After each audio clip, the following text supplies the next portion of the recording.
ദൈവത്തിന് മഹത്വം ഉണ്ടാകട്ടെ.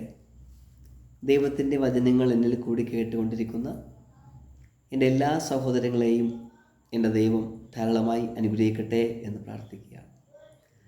ഞാൻ നിങ്ങൾക്കായി ഷെയർ ചെയ്യുന്ന ഓരോ ദൈവത്തിൻ്റെ വചനങ്ങളും അതും നിങ്ങളുടെ ജീവിതത്തിൽ വളരെ അനുഗ്രഹമായിരിക്കട്ടെ എന്ന് പ്രാർത്ഥിക്കുന്നു. ഞാൻ ദൈവത്തോട് പ്രാർത്ഥിക്കുമ്പോഴും ഞാൻ ദൈവത്തിൻ്റെ വചനങ്ങൾ ധ്യാനിക്കുമ്പോഴും ദൈവം എനിക്ക് തരുന്ന ചിന്തകളാണ് ഞാൻ നിങ്ങൾക്ക് ഷെയർ ചെയ്യുന്നത്. ആ ചിന്തകൾ നിങ്ങളുടെ ജീവിതത്തിൽ വളരെ അനുഗ്രഹമാകട്ടെ എന്ന് ഞാൻ പ്രാർത്ഥിക്കുകയാണ്. ഇന്ന് ഞാൻ നിങ്ങളെ പരിചയപ്പെടുത്താൻ ആഗ്രഹിക്കുന്ന ഒരു വേദഭാഗം 5-ാം സങ്കീർത്തനമാണ്. 5-ാം സങ്കീർത്തനം അതിൻ്റെ തലക്കെട്ടിൽ പറയുന്നത് സംഗീത പ്രമാണിക്ക് വേണുനാദത്തോടെ ദാവീദിൻ്റെ ഒരു സങ്കീർത്തനം എന്നാണ് അവിടെ പറയുന്നത്.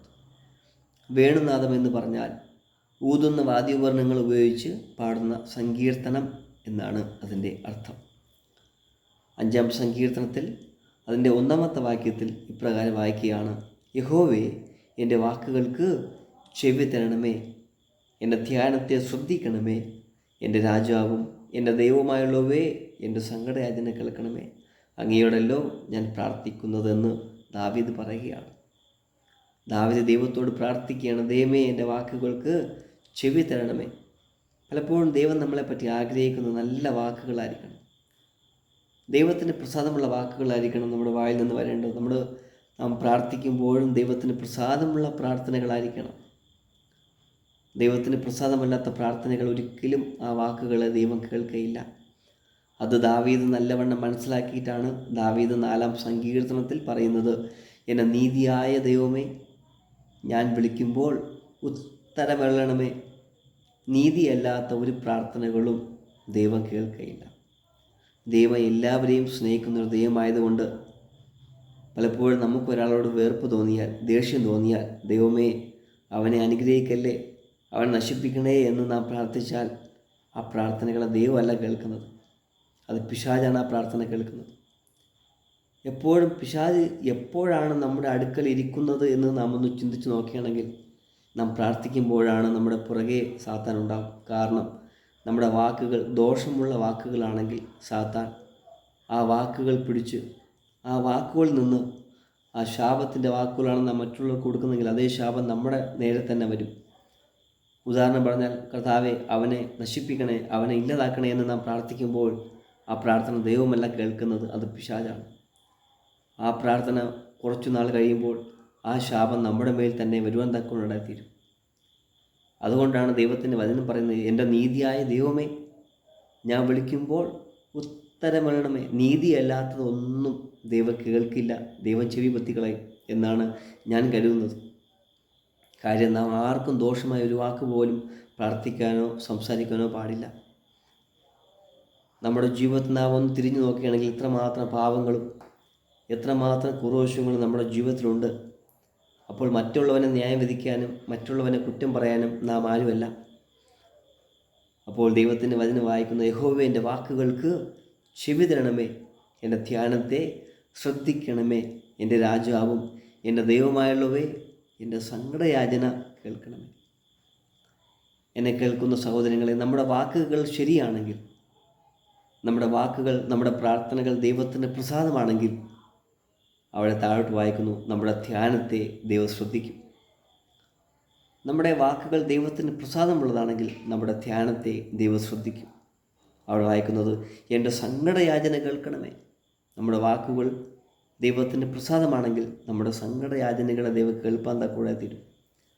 എന്നെ കേൾക്കും സഹോദരങ്ങളെ, ഈ നാളുകളിൽ നിങ്ങൾ ഏത് വിഷയത്തിലാണോ സങ്കടപ്പെടുന്നത്, ഏത് വിഷയത്തിലാണോ വേദനപ്പെടുന്നത്, ആ വിഷയത്തിൽ ദൈവം നിൻ്റെ സങ്കടങ്ങളെ മാറ്റുവാൻ സർവശക്തനാണ്. നാം പ്രാർത്ഥിക്കുമ്പോൾ നമ്മുടെ പ്രാർത്ഥന ദൈവത്തിൻ്റെ പ്രസാദമുള്ള പ്രാർത്ഥനകളായിരിക്കണം. ഓരോ ദിവസവും ഒരു ചടങ്ങ് പോലെ കിടക്കാൻ നേരത്തൊരു പ്രാർത്ഥന എന്തൊക്കെ പറഞ്ഞുകൊണ്ടങ്ങ് കട്ടിലോട്ടങ്ങ് വീഴുകയാണ് ചെയ്യുന്നത്.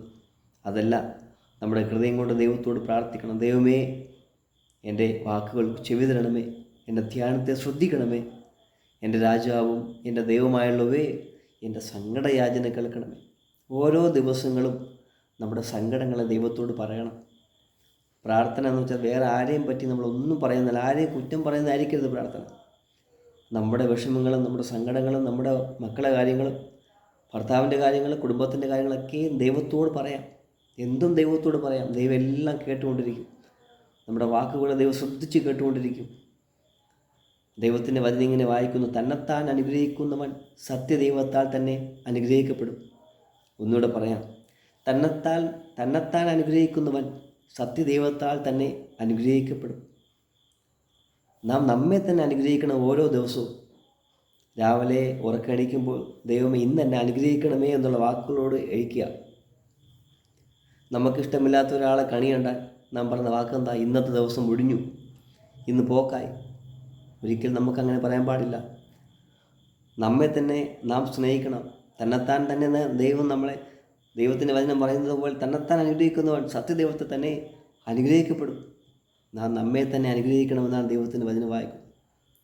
ദൈവത്തിൻ്റെ വചനം ഇങ്ങനെ വായിക്കുന്നു: കൂട്ടുകാരനെ നിന്നെപ്പോലെ തന്നെ നീ സ്നേഹിക്കണം.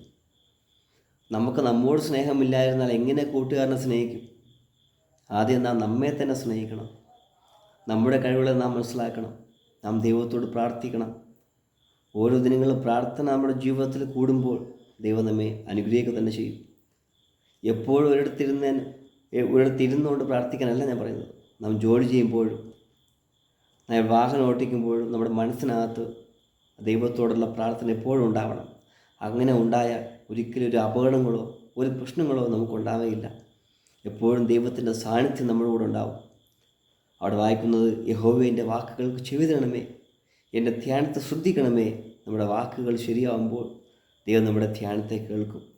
നമ്മുടെ സങ്കടരാജ്യങ്ങളെല്ലാം ദൈവം കേൾക്കും. നാം ഏത് വിഷയത്തിലാണോ സങ്കടപ്പെടുന്നത്, ഏത് വിഷയത്തിലാണോ ഭാരപ്പെടുന്നത്, ആ ഭാരം, നിൻ്റെ പ്രാർത്ഥന ശരിയാണെങ്കിൽ, നിങ്ങളുടെ ധ്യാനം ശരിയാണെങ്കിൽ, നിങ്ങളുടെ പ്രാർത്ഥന ശരിയാണെങ്കിൽ, നിങ്ങളുടെ വാക്കുകൾ ശരിയാണെങ്കിൽ ദൈവം നിങ്ങളെ അനുഗ്രഹിച്ചിരിക്കും. സത്യമായ ദൈവം നിങ്ങളെ അനുഗ്രഹിച്ചിരിക്കും എന്ന് പറഞ്ഞുകൊണ്ട് എൻ്റെ വാക്കുകളെ ഞാൻ അവസാനിപ്പിക്കുകയാണ്. ദൈവം നിങ്ങളെ അനുഗ്രഹിക്കട്ടെ, സഹായിക്കട്ടെ. ആമേൻ.